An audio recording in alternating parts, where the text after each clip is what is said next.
Hello and welcome to my YouTube channel. If you're regular here, you know I review many photographic, audio and video related products. Now today we're taking a look at the Fujifilm X-H2 with this filming over here, so that's getting both the wide and the close-up shot. And the reason why I say that, I'm actually filming in 8K for this particular video, and I will upload it as a 4K video. Now most of my content I film in 4K. I've got various cameras around here and they all film in 4K, but I edit on a 1080 timeline. You can see I've got loaded here DaVinci Resolve. That's what I use for most of my editing. I do use Final Cut Pro as well. Vast majority of my editing these days is done in DaVinci Resolve. It's on a 1080 timeline, although everything's shot in 4K. It just gives me a slightly crispier image when I upload it to YouTube. I don't feel the need that I need to upload in 4K. Although, if there's any viewers that feel that I should be uploading in 4K, please leave a comment in the comment section. That would be fantastic. Now today, I want to show the benefits of the Fuji X-H2 and why 8K is actually beneficial. It would be beneficial for some creators. I don't think it's beneficial for everyone, obviously, but it'd be beneficial for, I feel like Donald Trump doing this. I hope I don't. It will be beneficial for some creators, not every creator. Now, the benefit of 8K is you can use one camera to create the illusion of a 2-camera shoot, possibly even 3-camera shoot. And that's what I'm demonstrating today. So it's being filmed in 8K.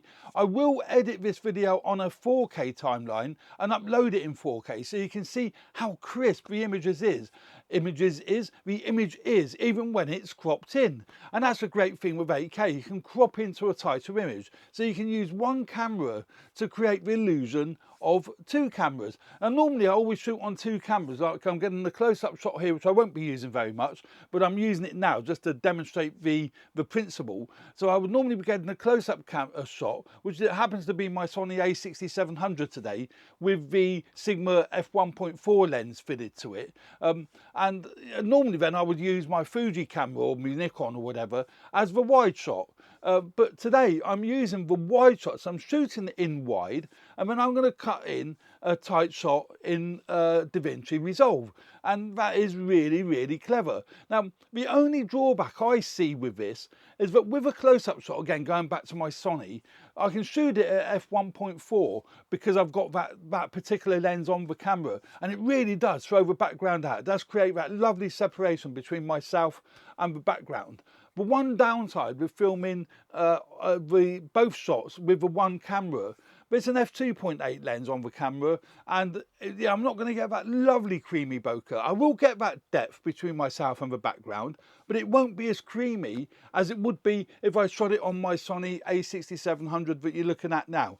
But now let's get back to the whole reason of this, is being able to use one camera. I can see this very beneficial for individuals that might be going out, don't want to take a lot of equipment. For example, if I was doing any filming in central London, although I used to, but I don't, I wouldn't want to take a car into central London. I would want to use public transport. So I would be able to put 2 or 3 little cameras now. So the one main camera and a couple of little cameras, such as my little ZV-1 here, or my little Canon V10, I don't know, whatever it might be, to get support shots, which I will be using in this video. So to generate the atmosphere of what's going on within the room. And you use the one main camera to get both your close-ups and your wide shots. So you can travel very compactly. And I think that is beautiful. I think that is excellent. And particularly if you're using the lens that does go down to f1.4, 1.8, I think that is wonderful. The only other downside with using a wider angle lens for doing your close-ups as well, you lose the aesthetic of a close-up lens. So again, getting back to the Sony, it's creating that nice look and that nice aesthetic because it is a portrait lens on there, as opposed to using a wide angle lens. But it will still work great. Now, if we look at the editing here, this is a test shot that I'd done yesterday. The exposure is a little bit low, but that's neither here nor there. But we can actually run through this. So I've got the wide shot, but I've cut to a tight shot. And great with DaVinci Resolve because it does it automatically. And then I can move that close-up shot to somewhere slightly different. So that's more central now and not quite so tight. So it's wonderful shooting in 8K because you can create the effect that you want to create. So if I went into this, I can move that, I can either zoom that in tighter, move it around, position it slightly different. I can put me over there if I wanted to. You know, you can do a lot more with, you know, I could even do a pan if I wanted to pan across there. I could pan across that image. So 8K is wonderful for being able to crop in tight and adjust the shot according to how you want the end result to look. Now, I do see an issue coming up here though. If you're doing a lot of filming in 8K, you're gonna need a memory card. Certainly with the X-H2, and I think with any camera that shoots 8K, you're gonna need a very, very large memory card. Now I've got a 512, I think it's a 512 gig CF Express Type B card in the X-H2, and I think I got that at £190. I got it at a really good price, and that enables me to get, I think it's about 2 hours worth of footage on the X-H2 in 8K, and I think that is brilliant. The only other issue that you're going to have with filming in 8K is the camera overheating. Now I have actually bought the fan for the X-H2, that's fitted on the back of the X-H2, so that will keep the temperature down. I've never managed to get the X-H2 to overheat when I film in 4K, but no doubt in 8K I am stretching its limitations, aren't I, filming in 8K. The camera will get hotter, so hopefully the fan will keep that cool and the camera isn't just going to shut down at any moment. That kind of defeats the object of, you know, this particular concept. But I haven't had it overheat and the fan seems to be working fine. I've done a couple of videos this morning, albeit in 4K, but I've done a couple of videos and they've worked out fine. So yeah, very, very beneficial having the 8K feature for certain aspects. I won't be using it all the time. I do like being able to cut between a real proper close-up shot with its lovely creamy bokeh that I've got here on the Sony and the wide shot. But if I only wanted one camera, this is a great way of doing it.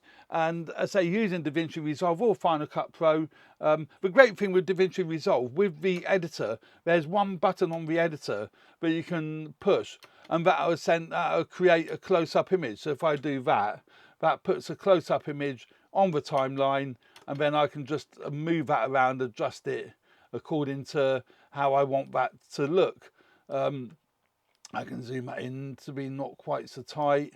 I can bring that down a bit, you know, and that'll create the look that I want to see. So yeah, great feature on the X-H2, and that's one of the reasons I purchased the X-H2, so I can play around with 8K. It has got 6.7K as well, obviously 4K, a whole range of different codecs within the X-H2, massive amount of codecs from 420, 422 10-bit. This is 422 10-bit shot in 8K. So yeah, great flexible camera, and obviously with the lenses, image quality is great on the Fuji cameras. So yeah, beautiful piece of kit, a lot of fun to play with, and a lot of flexibility, as I say, with the editing if you're shooting in 8K, whether you're editing on a PC or editing on a Mac. So there we go. Thanks very much for watching. I hope you found that video useful. Please subscribe to my channel if you haven't already done so. Hit the like button if you like the content of my videos. Would really appreciate that. It does help me grow the channel. And as I say, this video will be uploaded in 4K, so you can actually see how good the resolution is in 4K, but actually shot in 8K. So there we go. Thanks very much. Cheers for now. Bye.